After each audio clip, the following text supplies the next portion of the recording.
Hey, good morning, everybody. Welcome back to the Mic Drop Show, and I'm Mike Morawski, your bounce back coach. Hey, if you're new to the show, just so you know who I am, I've been in the business over 30 years. I'm an author, speaker, coach, owner, operator, investor, creative investor, and I try to bring as much content to you as I possibly can to help you grow. I wanted to do something a little bit different this morning and kind of join in a little bit of holiday celebration. So I hope that you are in the season spirit, and thought that we would sit in front of a little bit of Christmas decorations and hope that you are going to get to spend some good quality time. But most importantly, I hope you're finishing the year off really strong. As we get down to the last few days and, what's left, 15 days, 14 days left in the year, are you going to finish strong? Are you looking at what you're going to do in 2026 and committed to your goals and where you're going to head next year? I've kind of done some new things this year in my goal setting and have really focused more in on what I really want to achieve. And so, I've kind of taught that to people too. A couple of weeks ago, I did my annual goal setting and business planning session. We had a great turnout, a lot of people. And it was interesting because I did a lot of follow-up with people and talked to people afterwards and really just tried to hone in on what their goals were and what they were trying to accomplish in the coming year. And, people are thinking a little bit bigger for 2026. So certainly hope that you are as well. And, if you want to have a conversation or I can help in any way, don't hesitate to reach out. So here on the Mic Drop Show every week, we either bring a guest or you listeners throw me a bunch of questions throughout the week or on my Inner Circle coaching program. And this week I have a bunch of questions. So we're going to dive into some of those. But, I think that there's some things that investors miss, about real estate. Real estate doesn't reward effort as much as it rewards your alignment with what you're trying to accomplish. Finding the right deal, the right market, the right terms, and the right timing. People have said for years, hey, can you time the market? And, I don't believe you can fully time the market, and I've always said you can set the timing by, it doesn't matter what interest rates are, if they're too high, too low, if they're who's in political office, it doesn't matter. I've made money on both sides of the aisle with that. But right now, when we talk about timing, where we're at in the market cycle, if you look at the fundamentals and you look at things like unemployment, GDP, you look at interest rates and how things are starting to shift. If you're waiting for the mainstream media to tell you that the market has changed, let me bring you a message this morning. If you wait till mainstream media tells you that the market is shifted, then you're 2 years too late. Right now, watch the fundamentals and see where we're headed. Now is the time to get involved in real estate, either as a passive investor or as an active investor. I spent years thinking more about that the hustle it would help fix bad deal structure, but it's not necessarily true. It's not always the hustle, it's the structure and it's the timing. Structure will fix, certain things. Timing fixes certain things, but you have to be aligned with all of that. So this show exists to help you see deals in a different way, in a different light, a different way to experience real estate investing. We're all honed into traditional real estate investing. And I think that if you shift your thinking a little bit from traditional real estate investing to creative real estate investing. And what do I mean by creative real estate investing? Terms are huge. And how do we structure deals to have great terms that allow you to control more real estate, not necessarily buy it and own it, but control it. It eliminates risk, gives you more flexibility, helps you gain more momentum in building your portfolio. And that's one of my big pivots and my big shifts in the coming year. So what are you going to shift on, and how are you going to make some changes and expect a different outcome? I bought hundreds, thousands of deals over the years, hundreds of single family properties, thousands of multifamily properties. And we've done a lot of that traditionally, but I've also done quite a bit of it. Historically, I've done that creatively, where, and when I talk about creative, maybe you've heard of seller financing, owner financing, maybe you've heard of land contracts, rent to own, subject to wrap mortgages, all of those. But I teach one technique. I wrap that into one blanket, and I love it. I've used it over and over again, to buy single family, to buy multifamily, everything from 4-unit to 400-unit apartment complexes, and a lot in between. So let me play Santa Claus for you a little bit and bring you some gifts that you can use as tools to put into your toolbox to help you in 2026 grow your portfolio and do a lot more. So some of the questions that we got this week were, what separates a deal that looks good from a deal that lasts? Wow, that's a really loaded question, really active question, right? So deals are structured in a way that I always look at as a win-win, a win for the seller and a win for you, the buyer. And how do you make that deal work for both sides where everybody gets rewarded? If you have deals that you structure well and you have great terms on them, those deals can last for a long time. Part of real estate ownership is the longevity that you own that piece of real estate. A lot of us get into deals, and a lot of those deals we get into are, 3 years, 5 years, 7-year deals. But I've met a number of people over the last several months who've owned the same piece of real estate that they bought their first property, 30, 40 years. I have a friend, Joe Holmes, you might know him. He's got a great podcast out there. He's been on my show in the past. And Joe owns a piece of real estate he's owned for over 40 years. He's been in and out of that property a number of times where he has recapitalized the property, pulled cash out. When you take a property that you've owned for 5-10 years, you refinance it, you pull cash out on a cash out refinance, you pull that money out tax-free. Now, if you're somebody who's looking to make cash flow, to create long-term wealth, and to not pay taxes or pay less taxes, I heard Tony Robbins say years ago, it's not a matter of wanting to pay taxes. It's just a matter of wanting to pay what you rightfully should pay, right? We all overpay in taxes, 30, 40, 50% in taxes, and double taxed in a lot of situations. How do we eliminate that? How do we cut that down and keep more money in our pocket, right? That's what's important. Another question here is, how do we simplify deal structure without losing protection? That's a great question. I think that deal structure and protection run hand in hand. You have to look at them both the same. When you are structuring a deal, you want to make sure that you're protected. And you do that through LLCs, through trusts, through asset management, through long-term asset planning, and how do you hold that real estate? How do you control that real estate, and what type of an entity?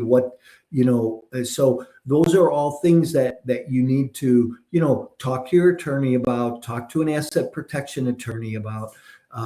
Talk to people who have been in the business for a while, and what are they doing to structure their assets that they buy. And when you're purchasing a property, that structure is really important. I talk a lot about control and not so much ownership, right? But even in the control, you can have ownership. and you can have enough ownership that gives you the ability to, take advantage of taxes, take advantage of cash flow, to do whatever you want with that property, but you don't have traditional financing in place. And how much real estate could you buy this year if you didn't have to go get a mortgage every time? So maybe you don't have good credit, maybe you don't have any money, maybe you don't have any experience. Well, there's ways that you can structure real estate deals that you can be involved and you can be part of that. And so how can I help you get there, right? Hope you have your coffee this morning. Here's a great question, and I love this because this has come up over the last couple of weeks that I've done some questions with people and in my inner circle program.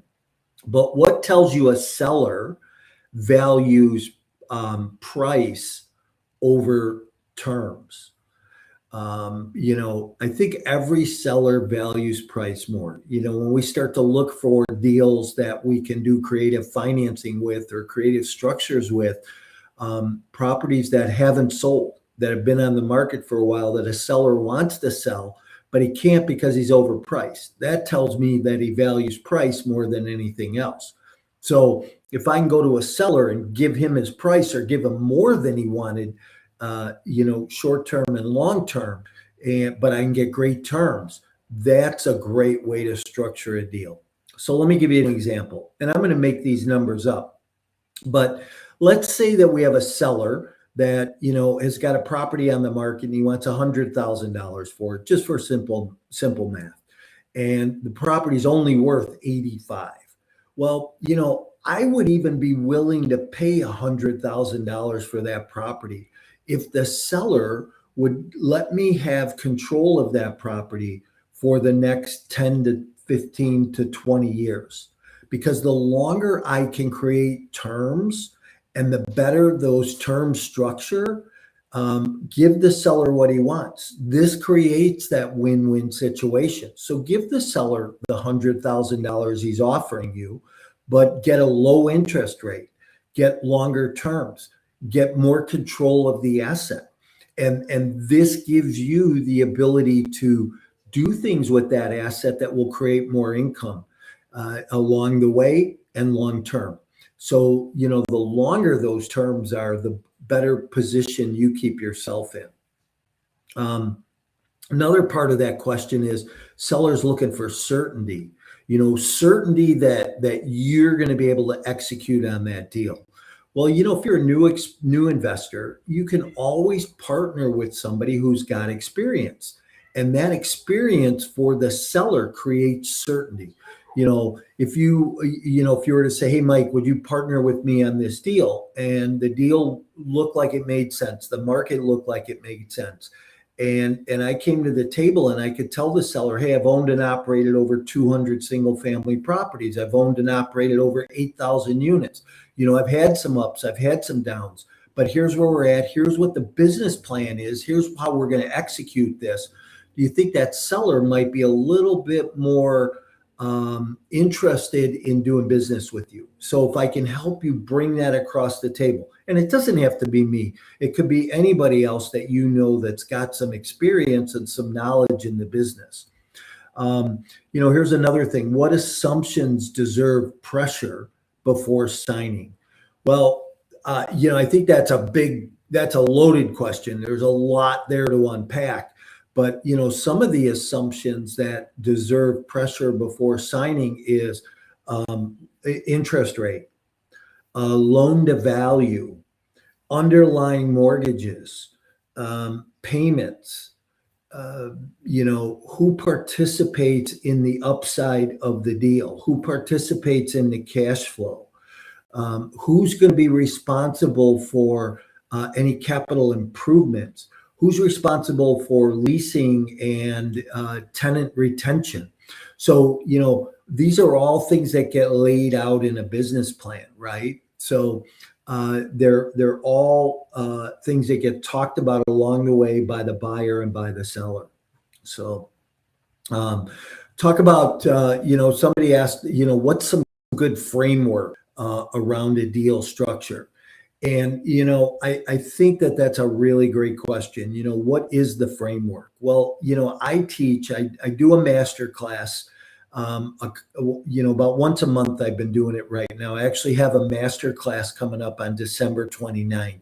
So if you're interested in, putting some more tools in your toolbox or just getting a little bit more knowledge, you can sign up for that master class. We'll drop the link in the show notes. But you can go to masterclass.multifamilyinvestmentsecrets.com. Get registered for the masterclass. It's free. It's a couple of hours. We'll spend a couple hours Monday after Christmas just going through some structures. But I teach one technique, and that's a master lease technique. And what that allows me to do, the framework behind that, is I have complete control of the property. I also have first right of refusal when, if the seller says, hey, I want to go sell the property. So I have protection in that acquisition. So it really gives me the opportunity to have complete control, manage the cash flow, manage the tenant base, manage the repairs, put capital in, refinance, take the seller out, first right of refusal. Seller can't sell the property underneath me. Gives me the advantage to have the tax benefits, and do what I want. We can talk in terms about what we're going to do with those tax advantages. Does the seller get any? Do I keep them? Who retains them? Do I bring investors in? Do partners, do they get tax advantages?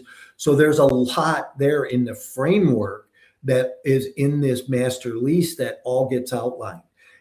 But the biggest component of it is making sure that you have a PSA, a purchase sales agreement, that gets executed at the time the lease is signed, and you are you have that first right of refusal, call it, on the purchase. So and I love this last question, and I'm going to land the plane this morning, or the sleigh, I should say, with this one. But what small daily actions compound investor credibility? You know what? The daily actions that as an investor you need to take on a daily basis are, looking for deals and having seller conversations and putting in offers and continuing to do that every day. Your confidence builds, your knowledge builds, your creativity builds, your structures build, your framework builds. That creates more credibility. The more deals you do gives you more credibility. If you're someone brand new and you don't have a lot of credibility, well, partner with somebody who does. But don't just partner with anybody. Make sure you're making right choices and decisions on that partner. Is it somebody that you would, go on family vacation with or have to your house for a barbecue on the weekend, right? Those partners of yours.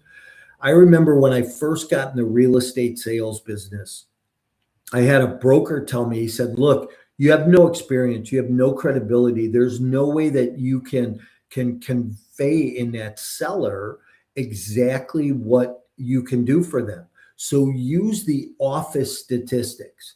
Hey, last year we sold X amount of listings. Last year we had X amount of listings sell versus listings not sell. Last year we did this much in volume. So use the credibility of someone around you. Just like when when I first got in the business, I got mentored and had a coach that was really successful. And he said to me, look, when you're going to build broker relationships, those brokers don't know you right now in the beginning. So tell them that you know me. So it doesn't matter who you call, but you call that broker and you say, hey, I'm working with, John, and he said to call you. And those brokers, all of a sudden, because it's a third party referral, it's the same thing with the seller. It's the same thing with buyers. Because of that third party referral, you instantly build some credibility, and that's what you're trying to do. So I hope this morning's been helpful.